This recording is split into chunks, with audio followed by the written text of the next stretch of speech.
eba tete mofra online TV eso utie mi a tete mofra akohunu short trends this time around short trends and ye the air bro me di at the Goslav afum me nimi nua bema the what finest what only day MC Nkumasi no ofe MC o master yeah the cratchy jinu hudi bro so me jimi hudi ade da ho na se me obemet o ade enti video bi na ma be funtintan fidie ne so a ede ntrene pa ni nyina ne se ye shooty abofra ebi mo ma se 13 years ebi mo se ma se ye 17 years ye shooty no ni nyina ne se obobo na ball na akoto obi fie na wo fro wo no akwakofa ball no na ye shoot pe mi nim se nipa kro no ye retire soldier o se den Inti yebema MC adigi much about the story amaye MC then ekoi Goslav asem ye hwe mu no ayare hosem ayare hosem o hwe di etwagu na na ese ayare hosem akra no hwehwe mu no 13 years and 17 years etunu so ye too short pe wa mboni bebre papa mienu na chese ne na ma be fu nti da video 17 mi hwehwe mu no 13 years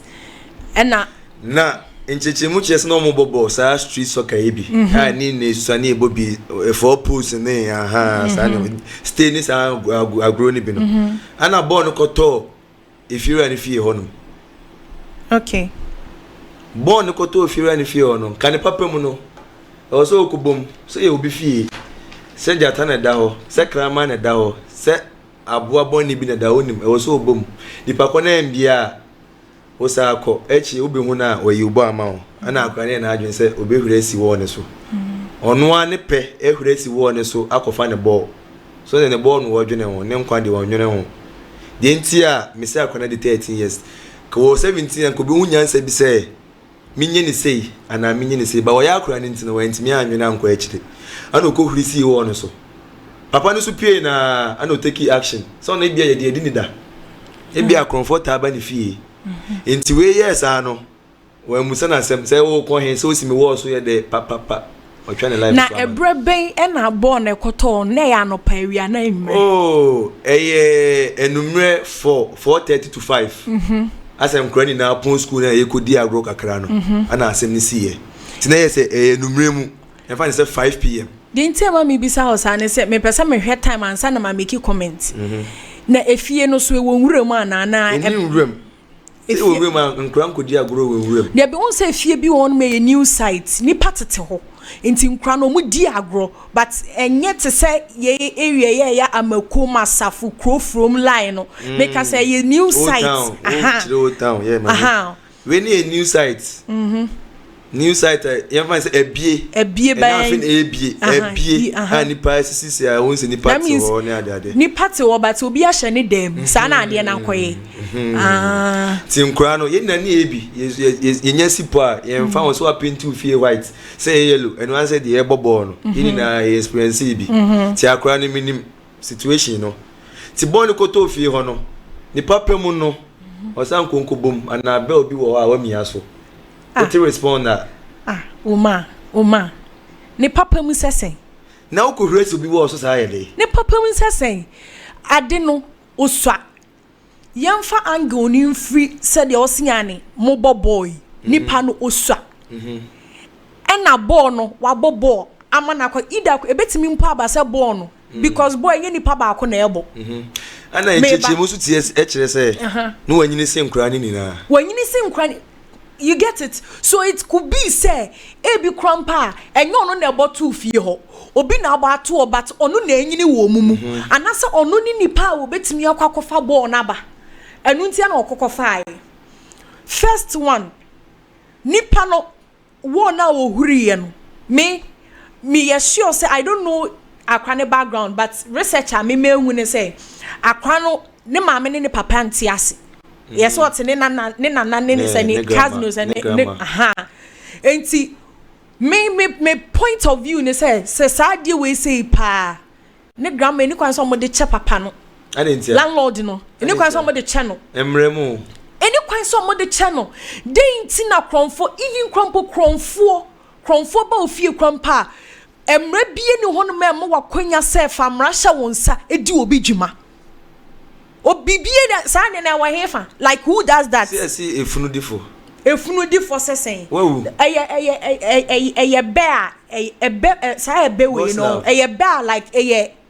any weight emu ha God's love utie me tie o yes efunudifo waba me fie abetretin so be kumi na maku a enye case e foolish unim say e foolish case scenario we are we making wa maso akra na maso betretin ana me ka besi asem so if you ono CCTV bia mo cameras ni fie ho na capture say na akra ne ya akra na no be ese nti na me ka say efunu di fo wawu nti de papa ne be ka bia no on beji atu se ni power ho na ye den so no mu se ball na akoto se nkra na no mo bobo no mo ho me na ye me fie no me ne me ka che o say no be wia me ana mekunu obewia o twituo so de bekume ana mekunu me hu so de se kan ba me so ana mekunu if say camera bia ni fie akra 13 years na den kra mo na ye den na unim se na ye den na unhu se oba be fa ball there be o me ni papa na chi o eye den no unhu so oba be fa ball me ni papa na chi o enti na me ka se ni papa mu no e wo se ukubo pronim ana ne papa na enya ama osua na do so oni ade akra bi obi o se bia wa o ma da bi we die God's love osia no wusua wo bobo ye nani ye bi bo bia wo bo won kra brem bo bia wo bo no won kra brem e na wutiwe wo kobo punum se eja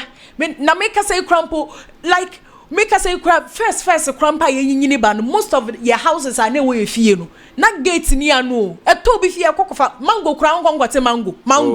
kra kwate ye nka so bi nya kra bo sem da na eno crampo na wo mprase ye crampo no wote nipa no wo hu a wotean anasa ochi wo twa otoma yen botuo nke ye bo bi to anka ye tete ha mi ntwa no God's love ana mi nka sa asem na wo kan bi je papa na chi ana de wo kan so nyese enye no ba enka se wo ya like oya kra wo nim nyansa pani bi wo krampo so sebi nyansa kro ni bi yeni na na yes a mistake ni bi se de wo kan mango ye eno ase ye ete enwure be ye gufie kra enfa ye ho mango na ni hia ye ba sa time no insusanso bi a mama ya enfa entu ye ho fo se asema to asemasi ba enti yeni na ye de tu ye ho fo se asemi se esi a e wo se ye sei de meka what see the meka no anka ye time na anka ye bobo na anka ye bokoto amanfo fie no ko bi wu that time na ke be ya disuade e de ma akora bia obo sa street soccer ni bi so obo koto obi fie men ko hwiri wo ko bobe on so na se ko bopunu na nipa kompie so obi eni ho a twen se ball no enye gold ana enye aduane a obedi ada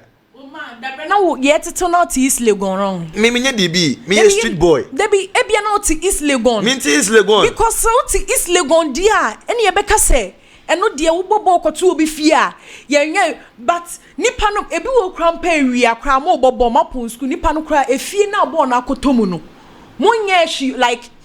how should I even put it nipa ni ho enti se bo na akoto no makra no automatically wo bekwa kofa aden on twen ma nipa ni mfiri ni na se fum na okoyo se djuma na okoyo se no ye on twen ma omra na akasa ma me ebi wo most kra ya gate ndano se gate impo dano na akra na hwire sima wo ye panifa wani hye si de osidi kan hu ye se akra na se fo wani hye se akra no oba be wi ade anase born oba be fa you won't me mfa I was a bank check papa no was spending the rest of the life our bank kokum se wo akra ketua uni twen honhom a untimi twen urade anim o ma o so wantimi antwen se oni twen honhom o bo ehun hia se won kwa je o ma ene se wawu no menka se ewu na ewu no ye mede wo ma me mfa number se ede ya disuade e ma ye ho ena meka jo se yesu ano anka ebisi ya anke be ye di betu ye ho foa for 100 years asemi si say e mo bi ku fi obi wo e me egbo ni toku no 2000 and something nti akra bia in this generation betu no for say e bi accident wonya saade no nti e fi na ko e bi asi enkra ni betu o mo ho fo ye bi nti e fa ntu ye ho fo ye hu saade ni bi so bi eku obi meba obi eku obi e bi sa ama ba onim obi huri wo ne na mu bu ye yete ye hu krama ka obi to eka obi ni nyina ye bia ba na kese ne ye hu ne sisie wo de ma memfa number ni ntudwa fato anti yetiefo pa mu tie ye na mo so am hwe ye me pa ma chew me de number ye tudwa ye hia o comment anti fa number 020 717 0130 020 717 0130 020 71 70130 anunti we me pese ye din ni ehwe video no ehwe video ni ye video na etwagu na obi enhu CDAC ko TJB my enhwe video no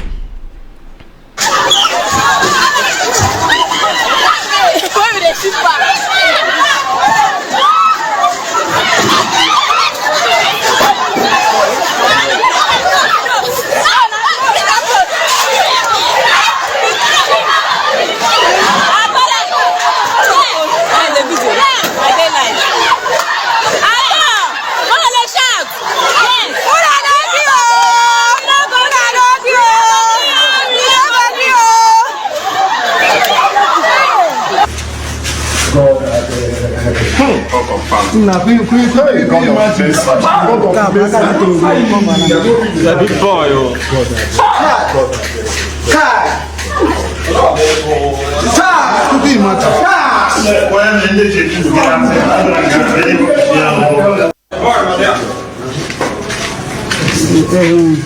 Cover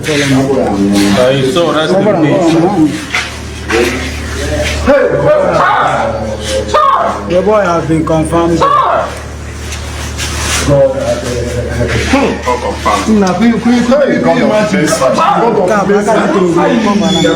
Big boy.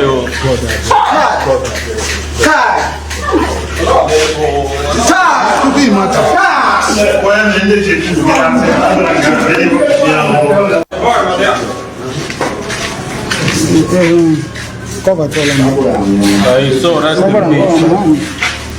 yeah. It's music area honum kan CDAC ka news site great news site sao. Yes. Ni power ho. Papa ni de ni trimu ye den. Papa na ni trimu ye den because wo hwe video na enkura etwehia honum no enye senke ya de bi honum ye news site MBA sa. Hwe ni pegu wo. Yeah. Won ni pegu honum a obiye bopusa say like obiye pu akwakosha ade kro that means yani papa nankasa in a way wo sheda say kronfo about ebeye obvious na 13 years kwa nanim kwa se kronfo say na dey so nti na na ma okasa e na afa yisu so na wo ka asem bi say ebi nsida enti ebeye adesua de there are some things on Ghana has say yesoso nyema bi so too much. You take it from this point of view, and then crowd maba say you can't blame papa and then crowd maba say ya pon school ewie ye kofi di make say cramp no wa pon school so obey an assignment so obey den agro and say yen kan emfa nko all round say enye say obi kwakofa bon nko an ye wa kra bi wa pon school so obi kofi mpon kofi o yen hu na kire kwan biem na akwa na yira ye hwe no parenting so ka ho parenting bad parenting so ka ho bi senka kwaya ye kan 17 years that time ya wo ka say ye shooting she that be a school fo nyina pon that time there was aka akora wo ofie wada kakra no why your homework so afi do blame me akora no there be you may take it from parenting it start from parenting way and taking a slide of it being seen a video about video ne dia ba charity begins at home okay but answer the video ne baba ne make it like yen chichichichi ade na sra basa ne mfanhia parenting kan o ene o mu de entina ne nana anasa ne cousin ana bi like ono mo we hefa want it ni fie yi a o de be kwa abonten enye so want it ni we action na esi enye so want it ni wo fie yi accident na esi o ma me ne onana ni eni enwo ne ho sa nana onana no ebia o ye old ye share video no ne time na video we aba na that means to me that means nka that time no enye time bia wo senka akra no di agro o san ko nwo fie oye ni homework even me crampo me nyini ba no weekdays I go school crampo no my dad will never allow you so wapon school ewie na ukodi agro there be so it starts from parenting. So when ya obi am one direct we say senko free school buy and o hye dem mu a bibie ni honom sa na so o hye fie na o so ne nanamu a na o so ne kazi mu na say ne uncle whoever that or ni panetia uncle yenkobo ni tuo. Secondly papa no minim se na adwin mu ka no sabi because penny bia na ade bi sia you need to assess wo ni kura de behu ana we say wonti me nkasa na ni efra obi otimi tutuo ma ne fa wan efa kum ni pa de wani da ho etuo no ko walansese tuo ne etuo no walansese walansese tuo na no so enti na me kasa won e wose ye che no because first of all e wose ye check it enchine de be chi no be mu nchechi mu ne bebre e wose etuo ni mpo na ekura na say ya lansese a emra o Ghana ene so wakuni panko an se ye kokko sisi a akwa ne ko ye de wo ne so okoye de o footage of anything video any evidence say na camera cramponi ho a enkura na no mo no mama yehu say na ye bobo e na bo na to fie ho enti wono na e wo so okofa odo na wanyini wom anase ono no wa hoode obetimi ahuri wo e na wakwakofa ne kotoje wo wa e na wakofa bo enti se wo hu se obi ahuri wo a pani bia wadwimu do bia se konfo ba ofia first of all we are timing we are din monitor wasan ko so ya kram monitor full step hu se nante ye koidie ye wudini I was so chance what you say na chese wo de kraman ni ofia akra ne so anya de jitum za akra anya de akra be na anya wa anya de okofuru bi was and na mementi ase no ma menti ase wo se adenti na wo ba to obi fia okohwiri wo wo ye kronfo Ghana ye nim sa kronfo na hwiri wo mi say me share 9th life ase me share 9th life ase na me na wo e ye normal afi ohun say me ba feel late no onim say me hwiri wo but oda obeti kum ade end 1 week no to an e wo so o me busa so na hwiri wo no obeto wo no so obeti me hwiri a sa konfonti no o to aso se me na onim say yes asem na esi wo Nigeria when is this in Nigeria? Yes, you in Nigeria. No, me didn't question asem sa. Opa also papa nenti. But in Becca, say Nigeria, we na Africans. Ini ani o. And make us say pa akra ne so pa cho. And be Abuja dem kwasem kwa no mudi no. Abuja. Akra ne pa cho. Kwa de Abuja. Ba me ba otie. Se sisi no, sa akra ne pa cho a. Ebetimi aye niema tu. Ida say papa no etuo no krampa was say careful e bi ono personally no or was something behind our way because akra ne pacha you can't be so heartless say akra pacha na ubebo ni tuo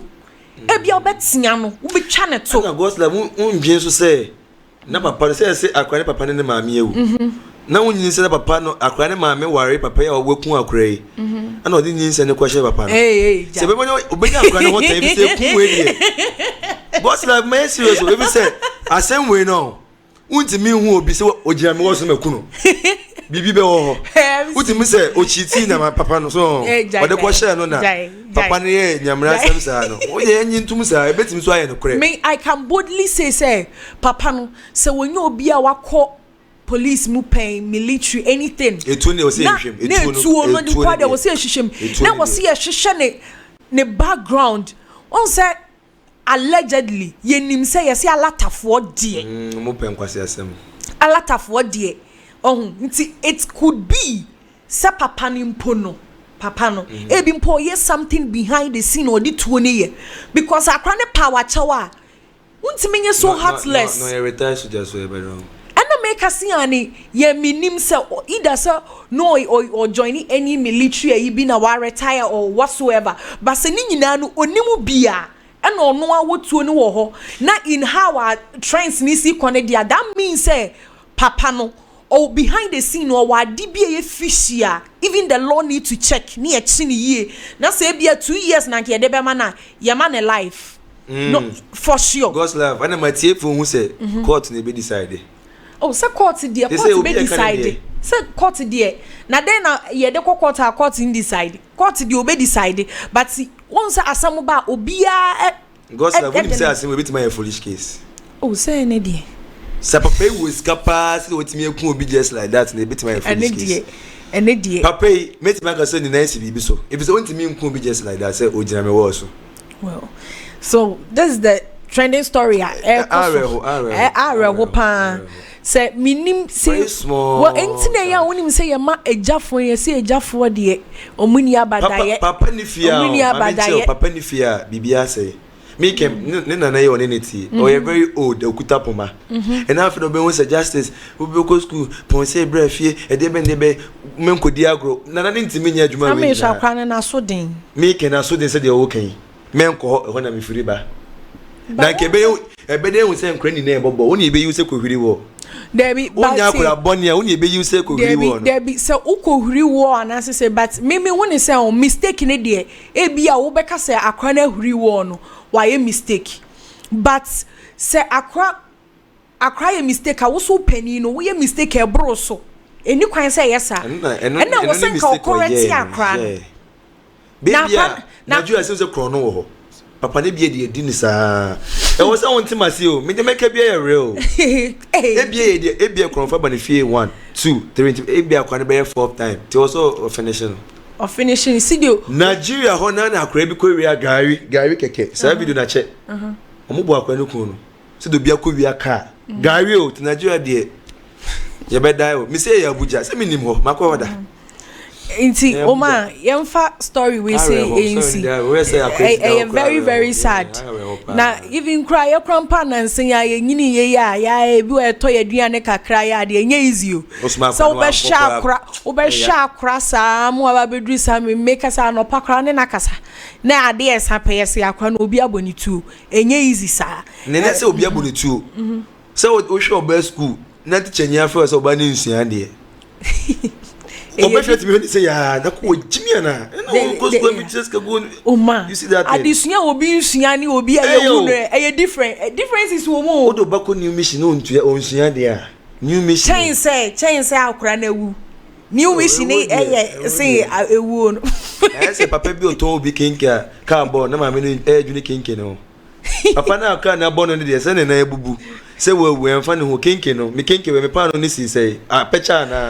na kenkeni na papa no odwene ho tini pa de obi na adwene ma say ndi obefa ni say papa no ko no so odwene ni de oza me kenkeni na peche ya nto obi kra obeye de edi court na beche me say me bit my foolish case papa no wo scapa dia a foolish case like continent we so dia na country ya wo so ya na say make say we are ankasa baby kra say South Africa Abuja we are ankasa na ya wono bibi etimisi Abuja is Texas America obi e otu oni dem say Jimmy no do so one way ebeku Abuja na atimi hie obi na hwe nanim se ya obetima aka se wona ho adwum ade tina hwe manim ade e che so obeku ti Abuja de akra no kwa wa fa no ho adi so wan se twetwa na nka ho ya reho sem ne ba ya hwefo pa mo wotete mmofra online TV aha ene ye de discussion no ebesi ba ye sa wa ha se ya ne beba bia beba beto ya pono so ne ye de beba besomo midin ade Goslav afum minimi nua bema MC Omar Steady ebe hia bi